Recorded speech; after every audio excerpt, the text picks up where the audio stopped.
নমস্কার রাজ ও প্রিয় প্রেতজনী পরিবার।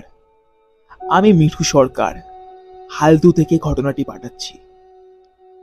আমার সঙ্গে আমার জীবনে অনেক ভৌতিক ঘটনা ঘটেছে, তবে আজ যে ঘটনাটা তোমাকে পাঠাচ্ছি এই ঘটনাটা সত্যি আমাকে ভাবতে বাধ্য করেছিল যে কেউ মারা যাওয়ার পরও কিভাবে এহ জগতে আসতে পারে। ঘটনাটা সম্পূর্ণ শুনলে এই প্রশ্ন তোমাদের মনেও উঠবে, তাই আর বেশি সময় নষ্ট করছি না, এবার ঘটনায় আসছি। ঘটনাটা ঘটেছিল আজ থেকে প্রায় ১.৫ বছর আগে আমার দাদার সাথে, এবং তার চাক্ষুষ প্রমাণ ছিলাম আমি। ২০২১ আমার দাদার সাথে দাদার প্রেমিকার অর্থাৎ দীপান্বিতাদির বিয়ে ঠিক হয়। প্রায় ৮ বছরের সম্পর্ক ছিল তাদের মধ্যে। বিয়ে ঠিক হতে তাদের সঙ্গে সঙ্গে দুই পরিবারও দারুণ খুশি হয়েছিল। চারিদিকে এত খুশির আবহাওয়া আমি সত্যি আগে কখনো অনুভব করিনি। আর আমার দাদা যেমন মানুষ, সত্যি এত আনন্দ এত খুশি ও সত্যিই ডিজার্ভ করত। আমরা তো ছোটবেলা থেকেই আমাদের বাবাকে হারিয়েছি, যার কারণে খুবই অল্প বয়সে সম্পূর্ণ পরিবারের ভার এসে পড়ে আমার দাদার ঘাড়ে। তবে দাদাও এই ভার থেকে কখনোই নিজেকে সরিয়ে রাখেনি। সে ক্রমাগত কত চেষ্টা করেছে যাতে আমাদের পরিবার সব সময় আনন্দে থাকে। তবে আমাদের পরিবারের মোড় ঘুরে দাদার বিয়ে ঠিক হওয়ার ১ মাস পরেই হঠাৎ করেই একদিন রাত ৮টার সময় দাদার কাছে খবর আসে দীপান্বিতাদির অ্যাক্সিডেন্ট হয়েছে। অ্যাক্সিডেন্টের পর দীপান্বিতাদির অবস্থা এতটাই খারাপ হয়েছিল যে তাকে হসপিটালের আইসিইউতে ভর্তি করা হয়েছিল।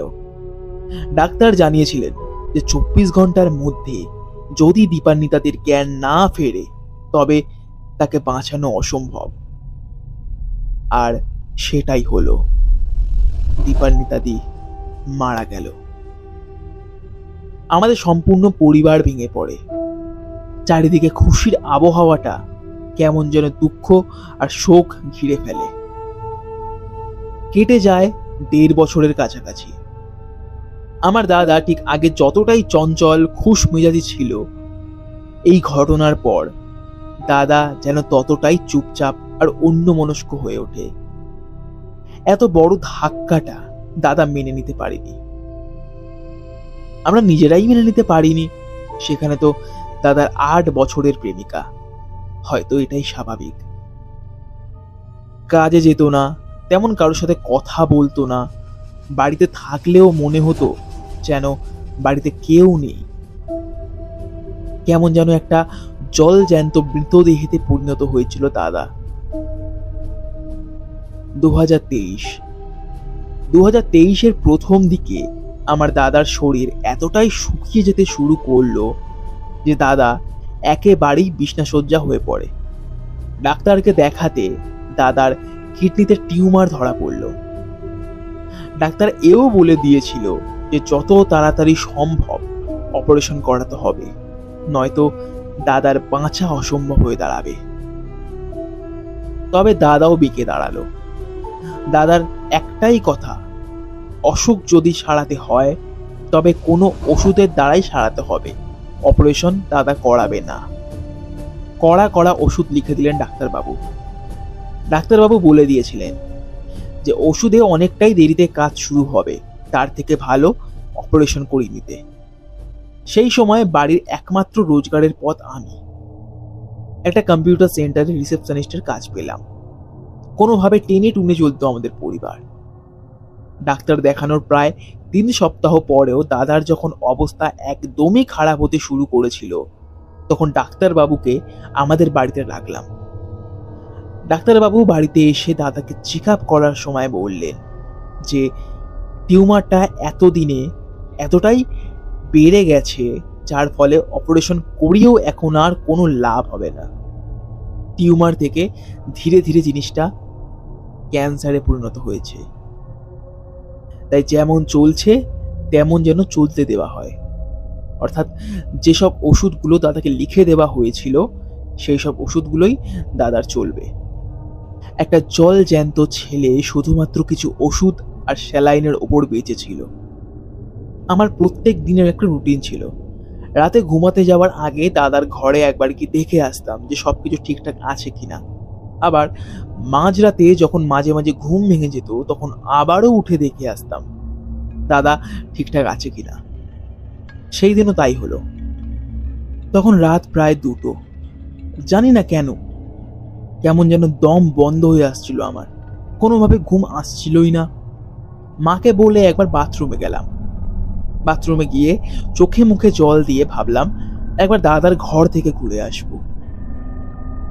আমার ঘর থেকে বেরিয়ে দাদার ঘরে ঢুকতে যাব, ঠিক সেই সময় দেখলাম দাদার ঘরের সামনে অমন গাঢ় অন্ধকারের মধ্যে কেউ যেন দাঁড়িয়ে আছে।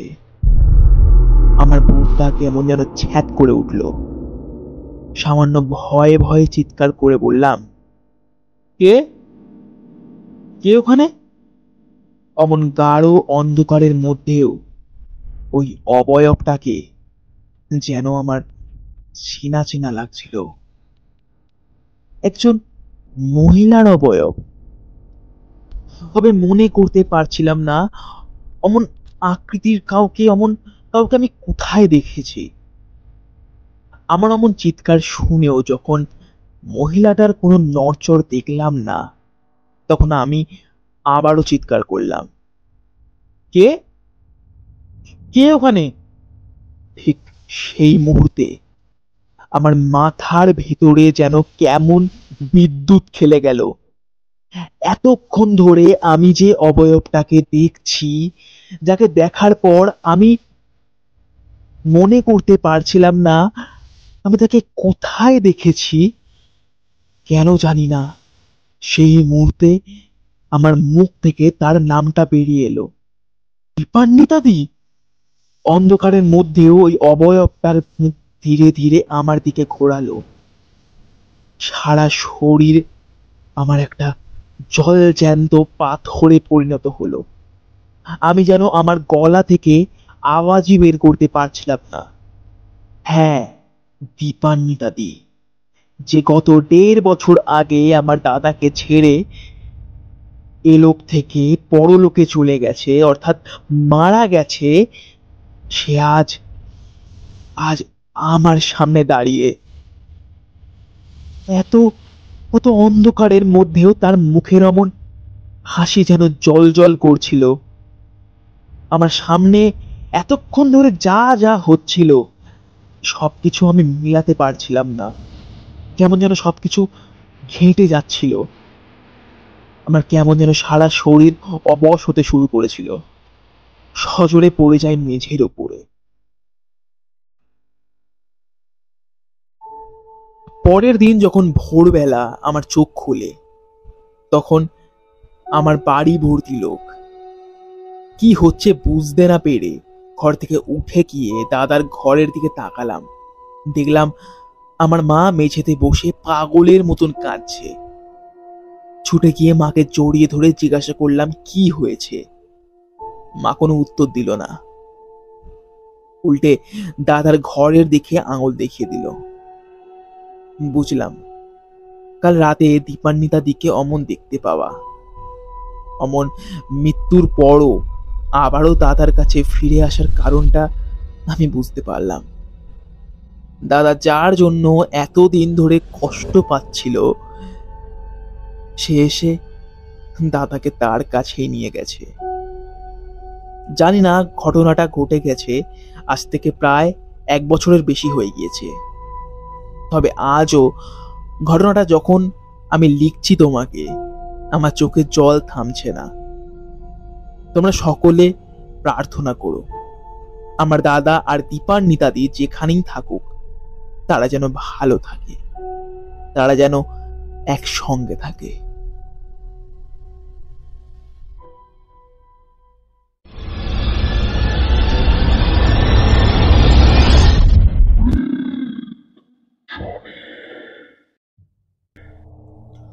ঘটনা পাঠিয়েছে কিঙ্কর প্রামাণিক। ঘটনা লিখেছেন আজকে আমার জীবনে ঘটা প্রথম ভৌতিক ঘটনাটি তোমাদেরকে বলতে চলেছি।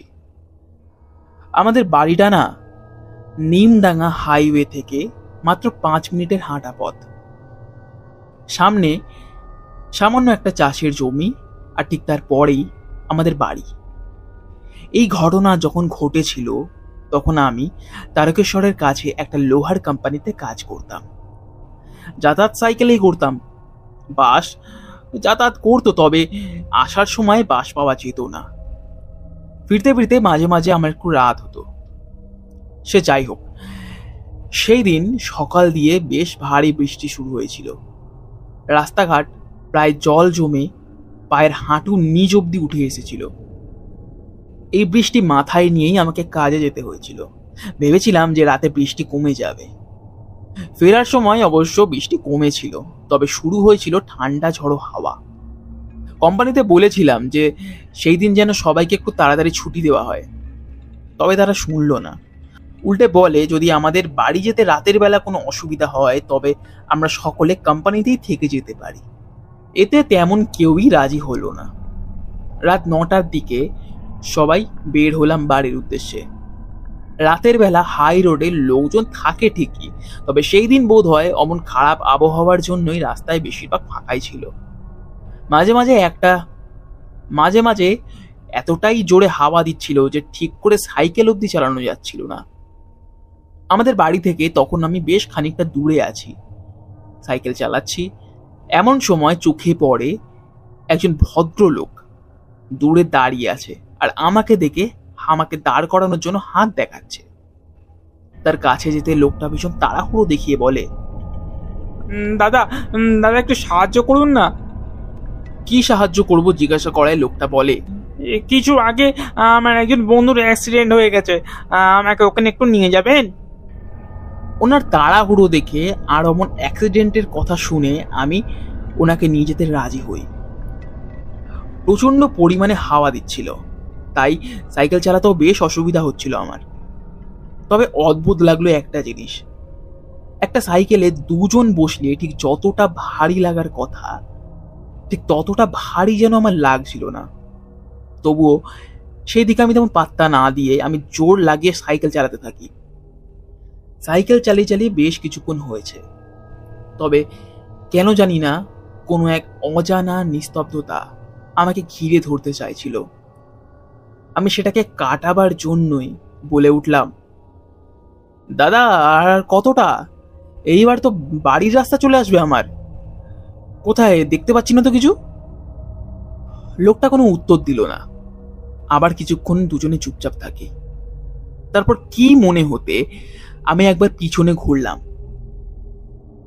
পিছনে ঘুরে দেখতে সারা শরীরে আমার যেন কাঁটা দিয়ে উঠল। মাথা ঘোরাতেই দেখলাম লোকটা আর আমার সাইকেলের পেছনে বসে নেই। ধড়মড় করে সাইকেল থামিয়ে এদিক ওদিক দেখলাম। রাস্তাটা কেমন যেন প্রত্যেক দিনের থেকে একটু বেশিই শুনশান লাগছে আজকে। কেন জানি না সেই দিন চেনা রাস্তাঘাটও আমার যেন ভীষণ অচেনা মনে হচ্ছিল। মাঝে মাঝে কয়েকটা বড় বড় লরি পাশ কাটিয়ে ঝড়ের মতন ছুটে যাচ্ছিল। আমি ভয় তাড়াহুড়ো করে সাইকেল উঠিয়ে সাইকেল চালাতে থাকি। আমার বাড়ির রাস্তায় ঢুকতে যাবো, ঠিক সেই সময় আমার চোখে পড়ে রাস্তার পাশে কি যেন একটা পড়ে আছে। কাছে যেতে বুকটা কেমন যেন আমার কেঁপে উঠল। দেখলাম রক্তাক্ত অবস্থায় পড়ে আছে একটা মৃতদেহ, ও তার ঠিক কিছুটা দূরেই পড়ে আছে একটা বাইক, একেবারে দুমড়ে মুছে রাস্তার উপর পড়ে আছে। ছুটে গেলাম দেহটার কাছে।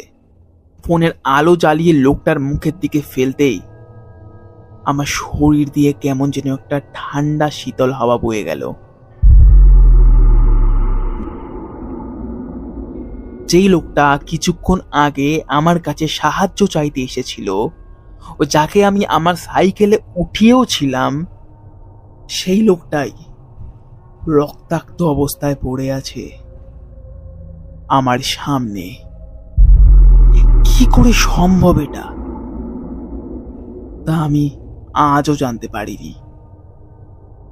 তবে তখন যে লোকটা আমার কাছে সাহায্য চাইতে এসেছিল সে আদৌ মানুষ ছিল তো?